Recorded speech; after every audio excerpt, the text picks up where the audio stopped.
de Clínica Alemana, Clínica de Especialidades Adolfo Kolping, Hospital Corazón de Jesús, Alpura.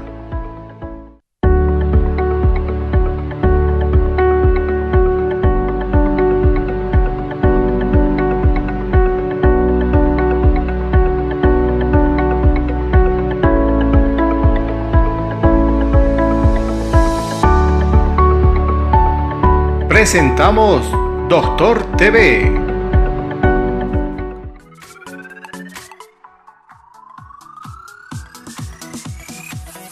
Muy buenas noches y bienvenidos a todos nuestros televidentes y seguidores.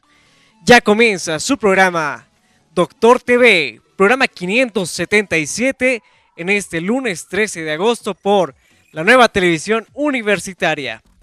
Permítame dar la cordial bienvenida a nuestra conductora, doctora Rosario Ruiz. Muy buenas noches y bienvenida. Buenas noches, Cristian. Buenas noches, queridos amigos, todos ustedes que nos están viendo desde sus casas.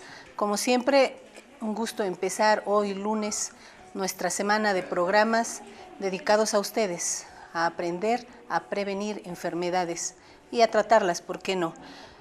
Hoy, que es lunes 13 de agosto, no podemos empezar el programa sin referirnos a las actividades que cotidianamente realiza el Colegio Médico de La Paz en cuanto a actualización y capacitación. Tenemos que hablar de la primera actividad, Cristian. Así es, doctora. Tenemos ya como comunicado principal la jornada departamental en actualización en el manejo de patología cardiovascular. Esta jornada se llevará a cabo en fecha 15, 16 y 17 de agosto. Los temas que se van a desarrollar son cardiopatía y embarazo, insuficiencia cardíaca, hipertensión arterial pulmonar, diagnóstico y manejo de arritmias, anticoagulante, infarto agudo de miocardio, hipertensión arterial, síndrome coronario agudo, insuficiencia venosa. Se llevará a cabo en el auditorio número 1 del Colegio Médico Departamental de La Paz. Las inscripciones podrán hacerlas el mismo día del evento en fecha 15. El horario será de 18 horas a 21 horas con un costo de 50 bolivianos con certificado con valor curricular, doctora. Este evento se va a desarrollar en el auditorio del Colegio Médico de La Paz, en la Vallivian, ahí cerca de la Plaza Murillo. Entonces podemos ir ya a inscribirnos al Colegio Médico o directamente el día que empiece el evento. Y no podemos dejar de mencionar el segundo evento, que es el Congreso Internacional Asociado entre Medicina Interna y Nefrología, que ya empieza esta semana, Cristian. Así es, doctora. Este Congreso Internacional tendrá la participación de países como México, Chile, Uruguay y España. Está dirigido a especialistas en medicina interna, nefrología, medicina familiar, cardiología, reumatología, endocrinología, hematología, urología, médicos generales, licenciadas en enfermería y auxiliares de enfermería. Se llevará a cabo de igual manera en fecha 15, 16 y 17 de agosto. El lugar del evento será en el Hotel Europa Salón Germania. Las inscripciones podrán hacerlas en el servicio de nefrología del Hospital de Clínicas. La implicación del Congreso es pues bastante amplia, entonces está dirigido a cualquier profesional que desee actualizarse en temas de medicina interna y nefrología, y por qué no. Ya el doctor Lucero lo había mencionado hace 2 semanas cuando estuvo acá. Es un congreso también dirigido al público en general, todo aquel que quiera ir y aprender algo respecto a enfermedades como la diabetes y la insuficiencia renal, pues bienvenidos, también pueden acudir. Y bueno, después de un pequeño corte vamos a tener a nuestra primera invitada. Vamos a hablar con la doctora Roxana Miranda. Ella es miembro de la Sociedad Boliviana y Latinoamericana de Medicina Interna y vamos a hablar de un tema sumamente importante, de los alimentos transgénicos. Así que nos vamos a un pequeño corte y volvemos.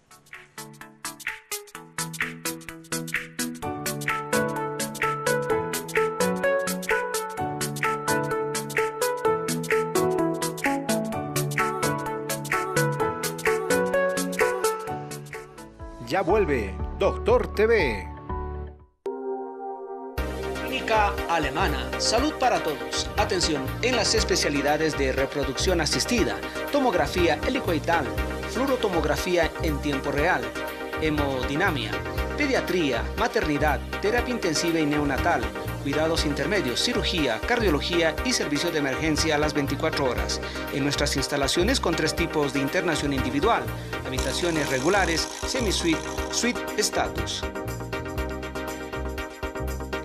Clínica Alemana, salud para todos. Avenida 6 de agosto, 2821, San Jorge. Clínica de Especialidades Adolfo Colping. Contamos con los servicios de unidad de terapia intensiva, medicina general, cirugía general y laparoscópica, pediatría, ginecología y obstetricia, cardiología, otorrinolaringología, traumatología y ortopedia, odontología integral y demás especialidades, ecografía, rayos X, farmacia y laboratorio las 24 horas. Dirección, calle Constantino de Medina, número 250, zona Vía Dolores, El Alto. Continuamos con Doctor TV.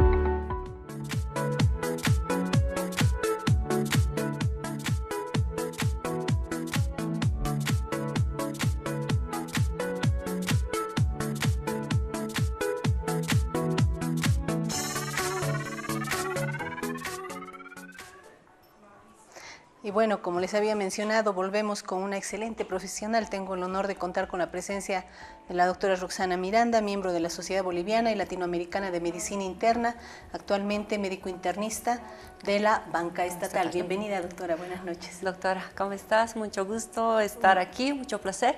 Y bueno, trataremos de hablar de un tema que es un poco polémico dentro de no solo de la ciencia médica, ¿no?, sino también dentro de todo lo que es la agricultura y la alimentación. En realidad un tema que a nosotros como médicos nos interesa muchísimo, doctora, y por eso estamos aquí. Queremos aclararle a las personas que nos están oyendo y para que ellos también lo transmitan. Y tenemos que hablar de lo que son los alimentos transgénicos. Cuando hablamos de alimentos transgénicos, tanto se menciona este nombre, pero muchos no comprendemos de qué se trata, doctora.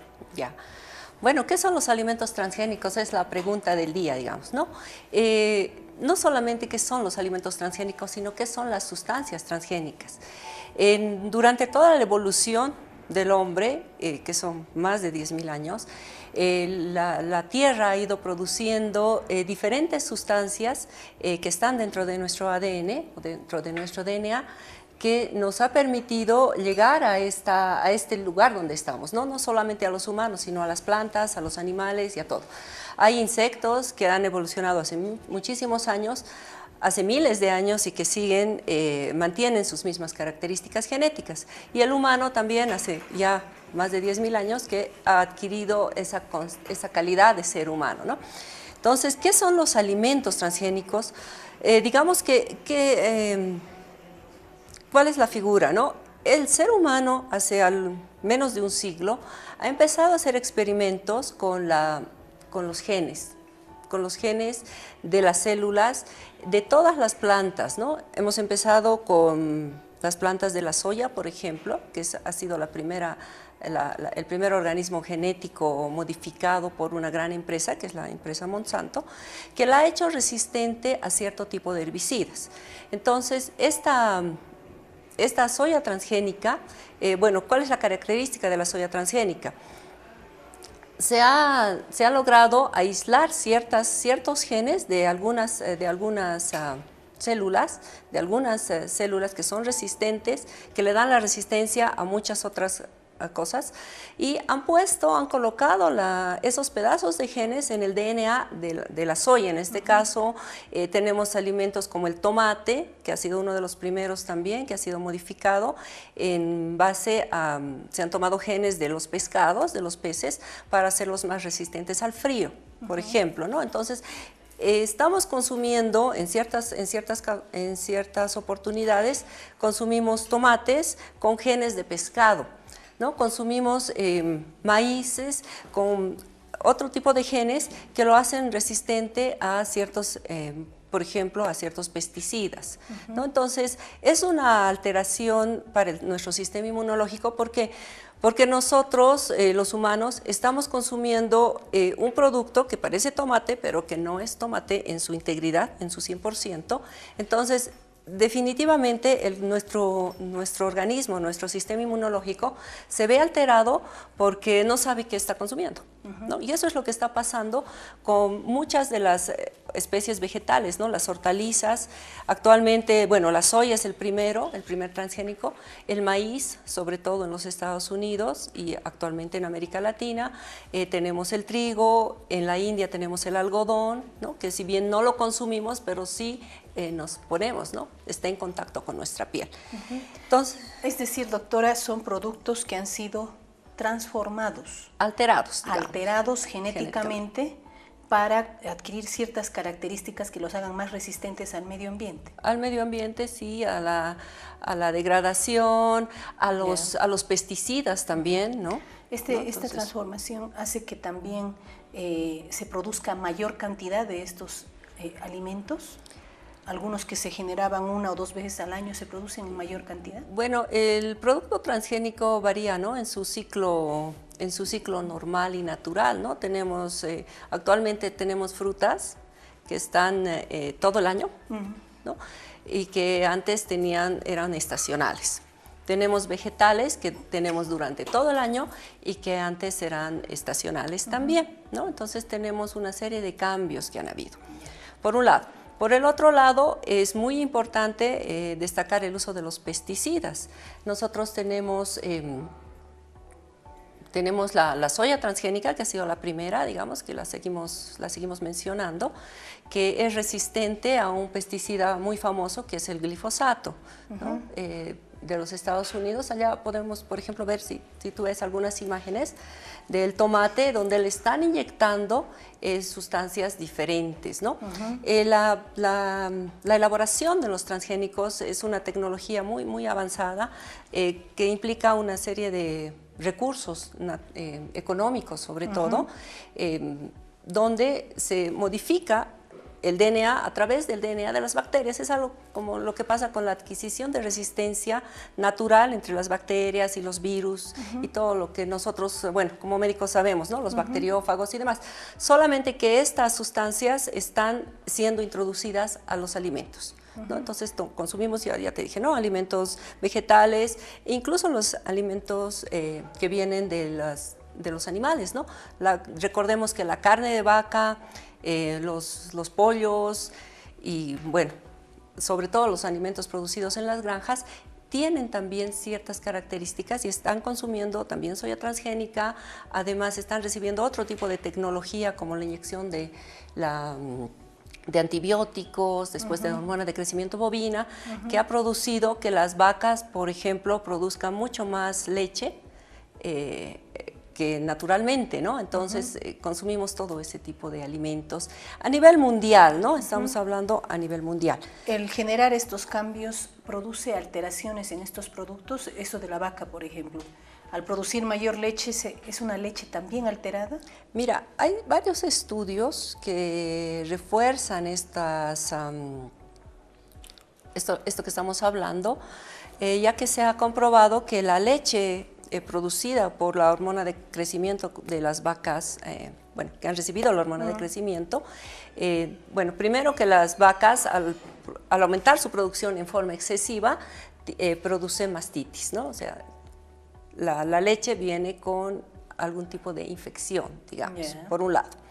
Por el otro lado, también algunos otros estudios han detectado que estas vacas o estos animales tienen dificultades en su reproducción.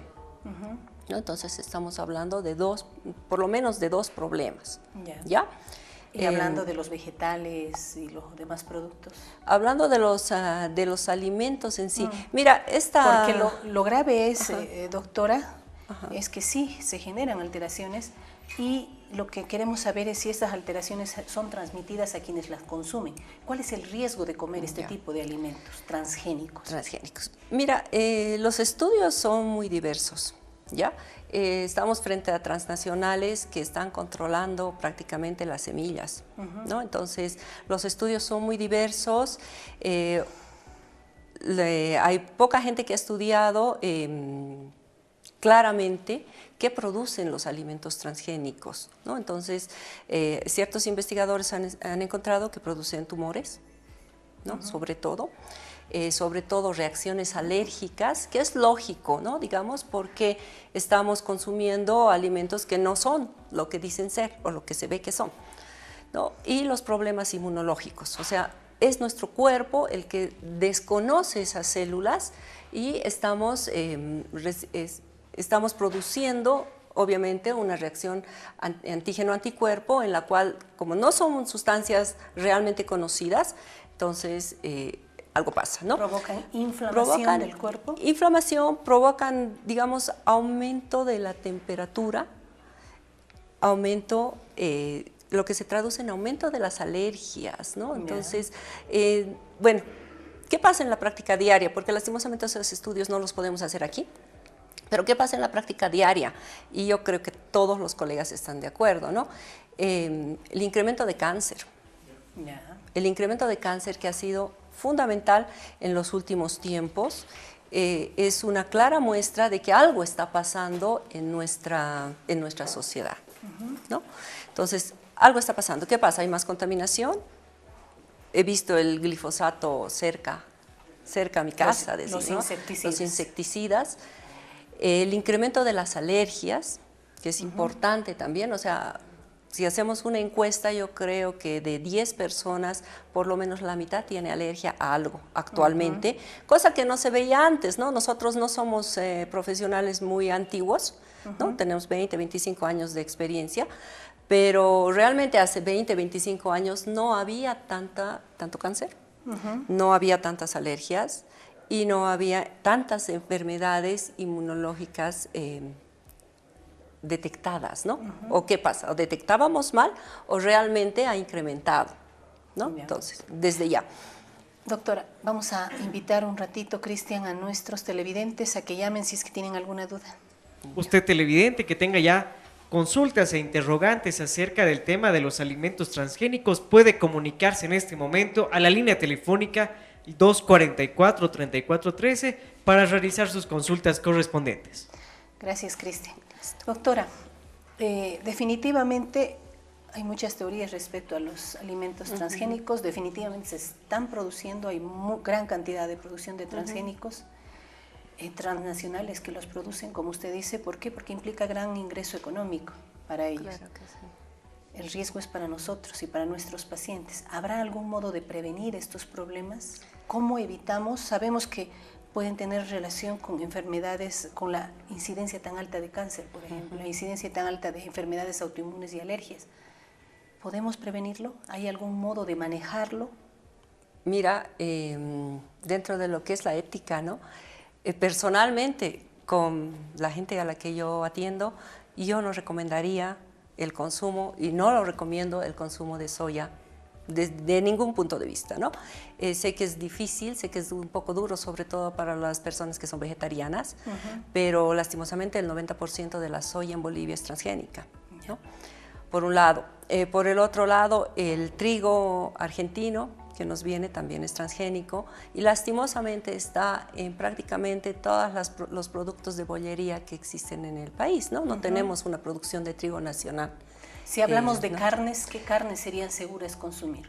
Mira, actualmente no estoy muy enterada sobre la producción de carne en el oriente, ¿no? En nuestro medio, exactamente. Pero yo creo que si en el oriente están recibiendo, las vacas están recibiendo alimento procesado y modificado o balanceado, probablemente no sea tan seguro, ¿no? Mejor es la carne del altiplano, que no es tan... Bueno, las vacas se alimentan del pasto, del altiplano, ¿no? Pero, mira, te digo, no tengo mucho conocimiento sobre la producción de carne en Bolivia. Dentro de las carnes, la menos indicada sería la del pollo. La menos indicada yo creo que sí es la del pollo. ¿Por qué? Porque la forma de producción del pollo es un poco diferente, ¿no? Si antes recordábamos, los pollos eran producidos en un año, ¿no? Con alimentos naturales. Actualmente las granjas los producen, creo que en 3 o en 20 días, en 3 meses o en 20 días, ¿no? Además, a eso sumamos el uso exagerado de antibióticos.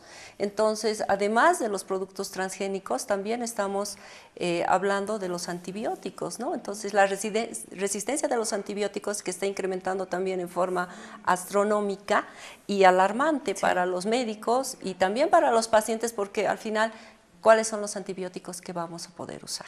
¿No? Entonces, es una serie de problemas que estamos identificando y yo creo que como médicos tenemos que tomar cartas en el asunto sobre la calidad de alimentación que tiene nuestra población, ¿no? O sea, sobre todo eso, ¿no?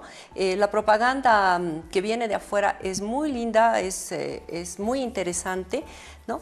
Pero realmente estos alimentos no están etiquetados, no sabemos si son o no son transgénicos.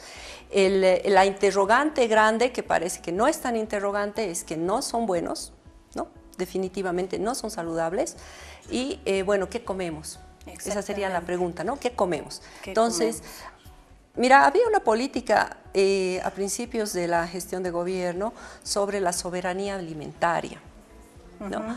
Que creo que, bueno, ahora creo que ya no se ha perdido un poco, pero es interesante esto de la soberanía alimentaria porque ¿cuál sería la idea? Tendremos que ser soberanos nosotros mismos de nuestra alimentación. O sea, ¿qué implicaría las recomendaciones? Producir nuestros propios alimentos. Sé que es difícil porque, bueno, tú eres médico, hay arquitectos, todo el mundo tiene su trabajo y todo el mundo tiene sus actividades extra, ¿no? Todo el mundo hace todo, pero es importante que todos nosotros podamos ser capaces de decidir qué vamos a comer, ¿no? Y poder verificar la calidad de nuestros alimentos, ¿no? Lastimosamente el incremento, ya te dije, ¿no? De las enfermedades neoplásicas, de las enfermedades inmunológicas, está en boga, ¿no? Y eso, hay enfermedades también desconocidas que están apareciendo, ¿no? De pronto se describe la fibromialgia, el síndrome MS, no sé si lo conoces, ¿no? Entonces, todas ese tipo de enfermedades que están apareciendo y que son tan importantes y que son a veces desconocidas, ¿no? El médico dice, ya, ¿ahora esto qué es? No sabemos. Entonces, se las están atribuyendo, bueno, a los factores externos. Los alimentos contaminados con pesticidas, que son importantes, ¿no? Y los alimentos contaminados con metales pesados, que también ya son temas de la industria, de otras cosas, ¿no? Tal vez a nosotros, digamos, nos compete curar el cuerpo humano, pero también la prevención es una forma de curar. Sí. ¿No? Respecto a ese punto que acaba de tocar, doctora, de los pesticidas, los insecticidas, ¿el simple lavado de una legumbre puede eliminar este producto y dejar de ser peligroso al consumirlo? No, lastimosamente o sea, no. solamente lavándolo no lo eliminamos. Solamente no.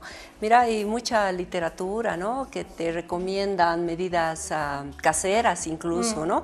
Del uso del vinagre, del bicarbonato, etcétera, que aparentemente sí mejora y disminuye la presencia de pesticidas que están en la parte exterior. Pero hay pesticidas que están en el interior, que vienen de la tierra y que entran directamente al alimento, ¿no? Entonces, la recomendación que yo podría hacer es que tenemos que empezar a cultivar nuestros propios alimentos.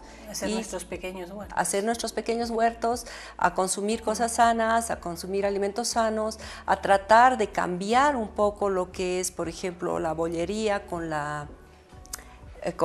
el trigo argentino, ¿no? O sea, sé que es difícil, pero tenemos alimentos fantásticos en nuestro país, ¿no? Tenemos la quinoa, tenemos la cañagua, tenemos el amaranto, sobre todo, ¿no? Tenemos harinas naturales todavía. Y bueno, lo que tendríamos que hacer todos es ponernos en campaña y buscar productos sin pesticidas. O sea, generalmente nuestros productos están todavía de un modo bueno producidos, ¿no es cierto? Creo que quizá sí. aprovechar más los productos que generamos en nuestro país, consumirlos con más seguridad y evitar los alimentos que están viniendo del extranjero. Claro. Chinos, argentinos, incluso los latinos quizás son los más seguros, pero mejor evitarlos mejor y consumir lo nuestro. Hace un par de semanas se estaba hablando mucho de lo que era el arroz, por ejemplo, que venía de la China y si era de plástico, ¿no? Bueno, que era plástico en realidad, ¿no? Y que hay algunas denuncias que llegó a Bolivia, ¿no? Pero bueno, son informaciones que no... Claro, o sea, comprometemos. bien mientras nuestro país produce sus productos y nosotros los consumimos. Claro. Yo creo que es el mensaje de hoy. Intentar Ese hacer es el nuestras mensaje. huertas definitivamente, pero principalmente consumir nuestros productos nacionales. Exacto. ¿No es Yo cierto? pienso que Para sí. evitar estos riesgos, justamente. Y cambiar un poco, ¿no? Modificar un poco. Estamos viendo que los aceites, por ejemplo, el aceite vegetal, tú ya sabes que, bueno, ya tiene muchas observaciones, ¿no? Pero es que está producido con Definitivamente, soya la mayoría. uno, con soya, y realmente es una molécula diferente al plástico, ¿no? Entonces, tratar de cambiar con aceites naturales, o sea, volver a lo natural. Realmente el ser humano tarda más en evolucionar y en cambiar que otros elementos, ¿no? Que los animales, por ejemplo, los insectos, modifican su DNA rápidamente. Nosotros hasta ahora seguimos desde que hemos aparecido, ¿no? Te voy a hacer dos Entonces, preguntas que comúnmente nos hacen. ¿Se debe Ya. consumir la leche de soya? Mira, La que con- producimos aquí, nuestra la leche que de producimos, soya. te digo, dentro de lo que yo conozco, el 90% de la soya es transgénica en Entonces es Bolivia. mejor consumir la leche natural. Bueno, con ciertas De origen observaciones animal. también, Sí, con pero ciertas es mejor. observaciones también, ¿no? Sobre el ce- aceite recalentado, doctora. El aceite que tanto re- nos hablan. ¿Es cancerígeno o no lo es? El aceite recalentado cambia su molécula al recalentarse, ¿no? Entonces hay solamente dos tipos de aceites. El aceite de coco, que no modifica su molécula a los cambios de temperatura. Se ha dicho también que el aceite de almendras, bueno, que los tenemos. Entonces, hay varias cosas que son problema. Muchísimas gracias, doctora. Nos ha aclarado un sinfín de dudas. Este es un pequeño presente que queremos darle en nombre del programa. Muchísimas gracias por acompañarnos el Voy día de a hoy. preguntar de qué está hecho. Para tomar agua, que es lo más saludable, doctora. Bueno, Muchísimas gracias. muchas Y gracias. nos vamos a un pequeño corte, luego volvemos, vamos a hablar de otro tema sumamente importante. En este periodo que hace frío hay que hablar de neumonías y para eso tenemos a un excelente profesor que nos va a aclarar lo que es la neumonía y cómo la prevenimos.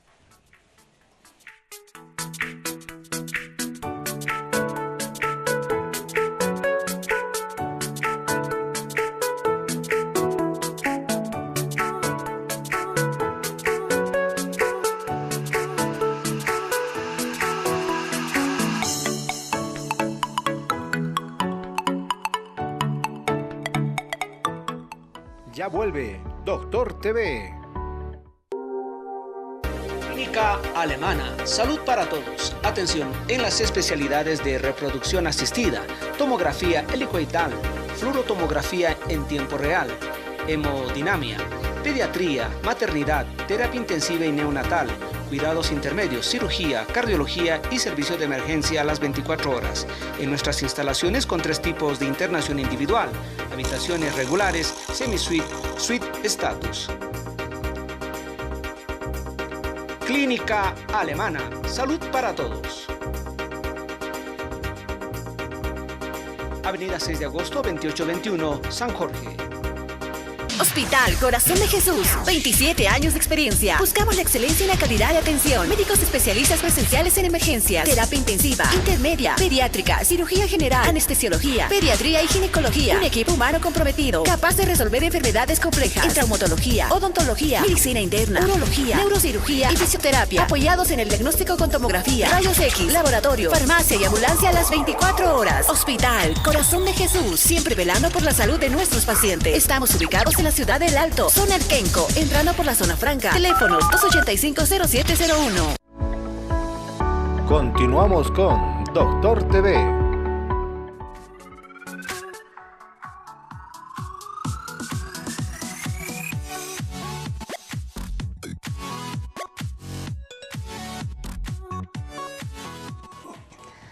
Y bueno, ya volvemos para hablar del tema que les había mencionado. Vamos a hablar de lo que es una neumonía. Y para ello tengo el placer de contar con el profesor Orlando Ordóñez Blacut, profesor de muchas generaciones, médico Jaime. neumólogo. Además, un gusto tenerlo aquí, profesor. Muy buenas Gracias. noches. Bueno, Buenas noches a la audiencia. Sé que es una audiencia múltiple, sé que es una audiencia prácticamente en toda la ciudad, así que muy buenas noches. Doctor, vamos a empezar haciendo un poquito de profilaxis. Excelente. El mejor modo de prevenir las infecciones respiratorias es lavándonos las manos, consumiendo buena alimentación, buena cantidad de agua, lavándonos las manos con agua y jabón es lo principal. Exacto. Y si estamos resfriados, evitar tener contacto con las personas que están enfermas, y si estamos enfermas, evitar tener contacto con las personas sanas, y si tenemos pues un poquito de alcohol yodado o alcohol con glicerina, usarla para prevenir estas infecciones y la transmisión de las infecciones. Bienvenido, doctor. Vamos a hablar hoy día de lo que son las neumonías. Exactamente. Infecciones que son muy frecuentes justamente en este periodo de tiempo, en el invierno, doctor. ¿Qué es una neumonía, doctor Ordóñez?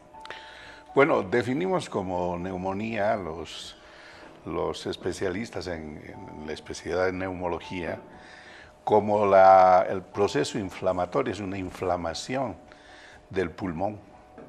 El pulmón tiene una estructura muy importante desde el punto de vista macroscópico y microscópico.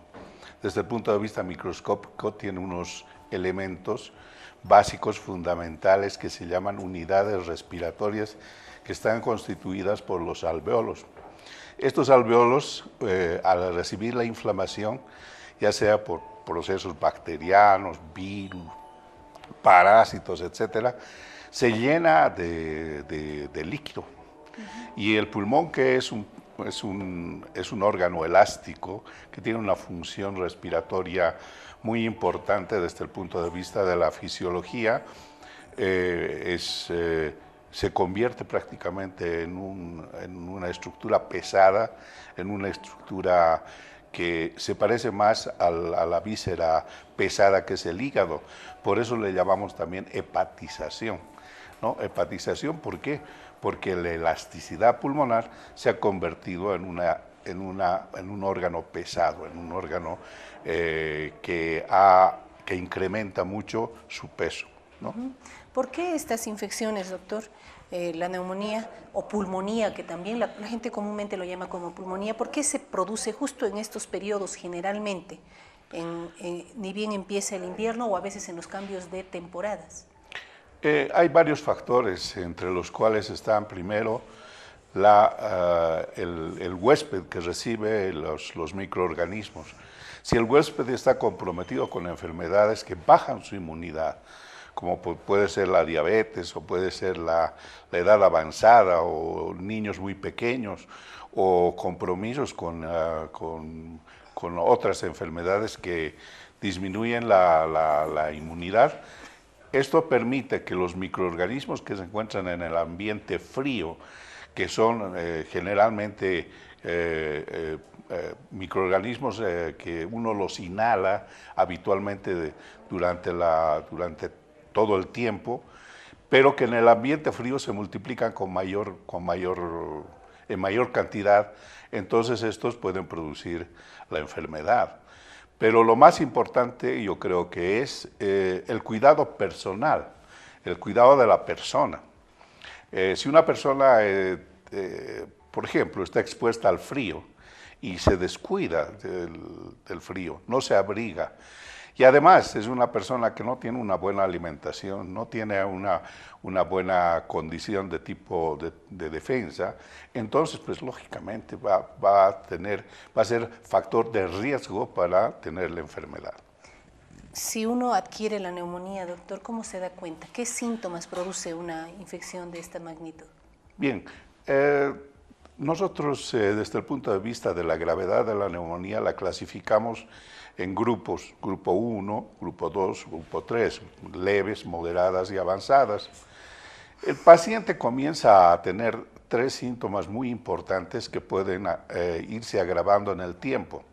Estos son la tos muy importante, la expectoración, el paciente expectora, que puede ser una expectoración parecida a la saliva, que nosotros la llamamos mucosa, o puede estar mezclada con gérmenes ya de principio y se llama mucopurulenta porque la expectoración se hace amarillenta o verdosa, o posteriormente se complica con fiebre alta, fiebre que va por encima de los 39 grados y además se va acompañando de un dolor en puntada de costado, le llamamos así, que es como si le metieran un clavo en el tórax y se llama dolor de tipo pleural, dolor en puntada de costado. Esa sería la trilogía, doctora, de la composición clínica, vamos a decir así, de la presentación clínica de una neumonía. ¿Es indispensable ir de inmediato con un médico cuando uno sospecha este problema, Doc? Sí. ¿Es peligroso el quedar con una infección así sin tratarla? Exacto. Generalmente los pacientes, y a veces eso es muy humano, ¿no? Cuando tenemos un síntoma leve, no le damos la importancia, pensamos que pueda pasar con medicación casera o con una recomendación que nos dio una comadre, un amigo, etcétera, etcétera. Sin embargo, cuando el paciente ha tenido un enfriamiento anterior, cuando el paciente ha tenido, además del enfriamiento anterior, tiene repentinamente tos con flemas y tiene un dolor importante y además tiene fiebre, necesita consultar inmediatamente con el médico, es imprescindible que consulte con el médico. Entonces allí en el centro de salud donde consulte, el médico le dirá, bueno, ¿qué características de neumonía tiene? Las neumonías pueden clasificarse en dos grupos, unas neumonías adquiridas en la comunidad, que son las más frecuentes, las que vemos a diario y las que nos llegan de fuera del hospital hacia el consultorio y después se internan en los hospitales, y las neumonías intrahospitalarias, aquellas que suceden infelizmente en nuestros hospitales contaminados. Lógicamente no es porque haya descuido, sino que todos los hospitales tienen contaminación bacteriana. Y esa contaminación bacteriana está generalmente mucho más, de modo más importante en las unidades de terapia intensiva, por ejemplo. Entonces esas se llaman neumonías adquiridas en la comunidad. O sea, ¿es posible que yo me interne por alguna causa diferente en un hospital y que casualmente adquiera una neumonía? ¿Eso es común, doctor? Así es, constituye el 23% de las neumonías que se diagnostican en nuestro medio, se constituyen en neumonías intrahospitalarias. Bien, profesor, vamos a invitar primero a nuestros televidentes, quizás quieran hacer alguna pregunta, Cristian. Todas las consultas que tengan nuestros televidentes acerca del tema de la neumonía ya pueden consultarla a la línea telefónica al 244-3413. Profesor, en estas épocas hay muchas gripes y hay personas que podemos o no podemos hacer neumonía de acuerdo a las características personales que ha mencionado usted. Pero en general, ¿cómo nosotros podemos prevenir? Si yo enfermo una gripe, ¿cómo evito? ¿Qué cosas puedo hacer para evitar que ésta se complique con una neumonía en los siguientes días? ¿Qué debo hacer? Bueno, la complicación del proceso viral que constituye un resfrío común, una influenza, etcétera, puede convertirse en neumonía si, vuelvo a repetir, el paciente tiene factores de riesgo. Y los factores de riesgo más importantes son que sea paciente diabético, en nuestro medio, estoy hablando de nuestro medio, sí. Pacientes diabéticos, pacientes de edad avanzada, niños y pacientes que tienen enfermedades que le han producido inmunodepresión. Actualmente estamos viendo muchas neumonías en los pacientes que tienen coinfección con VIH-Sida. Lógicamente, el paciente que tiene un resfriado común, que prácticamente no se le pasa con las medidas habituales que uno hace para un resfrío común, y tiene tos, expectoración, fiebre y dolor en la puntada de costado, pues esa es una complicación. Entonces, lo que tiene que hacerse es consultar inmediatamente con el médico. No recomendamos nosotros que el paciente vaya a la farmacia, por ejemplo, y le diga a la señora, mira, tengo fiebre, tengo esto, por favor, ¿qué cosita me puedes recetar? Eso es muy habitual en nuestra población. Eso no es posible, eso tenemos que educar a las personas, indicándoles que todo proceso febril en un muy elevado en un paciente que tiene resfriado, puede convertirse en una neumonía. Por lo tanto, necesita consultar con su médico, necesita acercarse al centro de salud más cercano a su domicilio. Muy bien, doctor, tenemos una llamada, Cristian. Clínica de Especialidades, Padre Adolfo Colpin, puede comunicarse el 281-1744. Tenemos en línea a la señora Tatiana Cárdenas de la zona de Bolonia. Señora Tatiana, buenas noches, bienvenida. Buenas noches, doctor. Hola. Una consulta. Tatiana. A mi papá le ha dado neumonía hace unos 3 años. Muy bien, por favor. Y está presentando ahora nuevos dolores de pecho. Ha ido al cardiólogo, le han dicho que no tiene nada. Ha ido también a gastroenterología pensando que tal vez era algún reflejo, no tiene nada.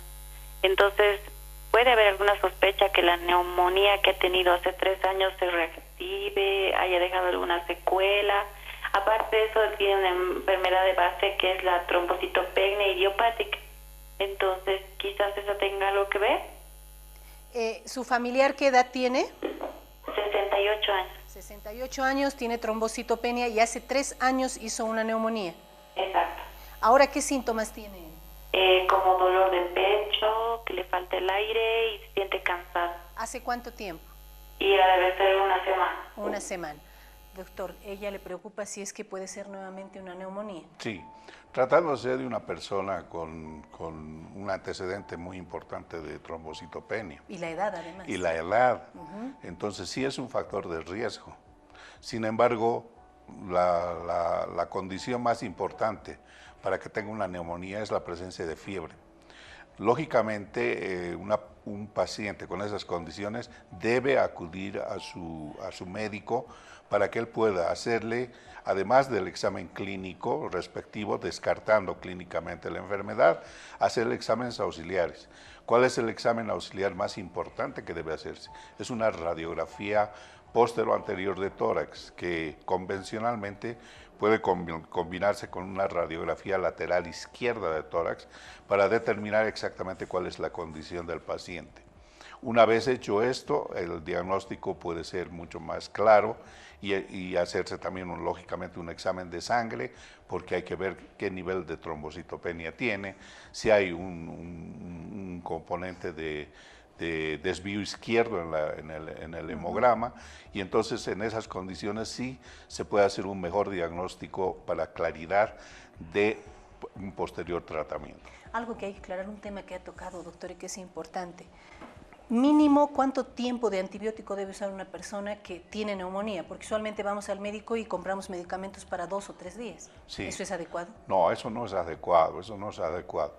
Desde el punto de vista de la investigación clínica y la administración de los antibióticos, recomendamos a la población que un antibiótico, cualquiera sea él, no puede utilizarse menos de 7 días, dependiendo de la gravedad del proceso. Y las neumonías generalmente nosotros, los neumólogos, no podemos utilizar en menos de 10 a 15 días de tratamiento. Hay algunas neumonías inclusive en las que se debe utilizar por unas 2 o 3 semanas de tratamiento hasta que el proceso esté controlado. Otra consulta concreta, doctor. En cuanto al hablar de la prevención, tenemos que obligadamente hablar de lo que es la vacuna de la gripe, la vacuna de la neumonía y la vitamina C. ¿Son útiles para prevenir procesos infecciosos respiratorios? Sí, indudablemente los procesos respiratorios, ya digo, en personas de riesgo, en personas que tienen edad avanzada, en los niños, en las personas que tienen diabetes, personas que son fumadoras y tienen enfermedad pulmonar obstructiva crónica, personas que tienen inmunopatías. En esas personas es obligatoria la vacuna contra la neumonía, contra el neumococo. El neumococo es un germen que pues se lo conoce desde la época de Hipócrates. Hipócrates describió esto el año 435 antes de Cristo, y las neumonías bacterianas están descubiertas por Klebs en el año 1875. Fue Klebs el primero en describir las neumonías que las llamamos por Klebsiella pneumoniae. Sí. Entonces, en esa época, lógicamente, desde aquella época, conocemos que es indispensable la prevención de las neumonías. Y ahora contamos con una vacuna contra la neumonía, contra el neumococo muy efectiva, que se la coloca cada 5 años. No se la coloca cada año, se la coloca cada 5 años. Entonces vale la pena prevenir. ¿La vitamina C, doctor? La vitamina C sí es un antioxidante, también un preventor de los procesos infecciosos, pero lo más recomendable es tener una buena higiene, una buena alimentación general y estar prevenido con los factores de riesgo que ya los hemos mencionado. Quiero hacer énfasis en este programa que es tan visto por la población, la prevención del humo del tabaco. La Universidad Mayor de San Andrés, nosotros que trabajamos allí como docentes, estamos en la lucha antitabáquica, queridos televidentes. Y entonces estamos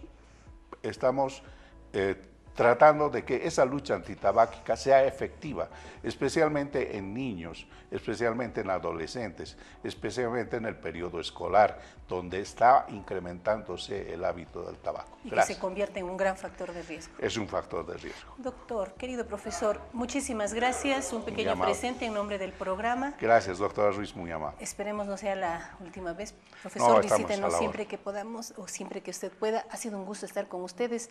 El tiempo se nos ha acabado. Nos vemos el día miércoles nuevamente con su programa Doctor TV. No olvidemos, hay actividades científicas a las cuales podemos apoyar todos los colegas. Muy buenas noches, doctor. Muy buenas noches, queridos amigos. Muchas gracias.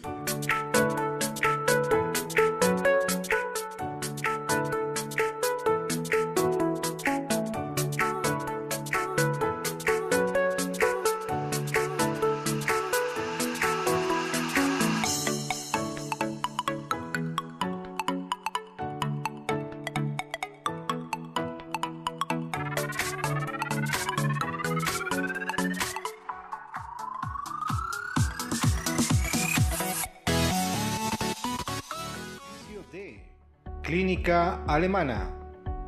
Clínica de Especialidades Adolfo Kolping. Hospital Corazón de Jesús. Alpura.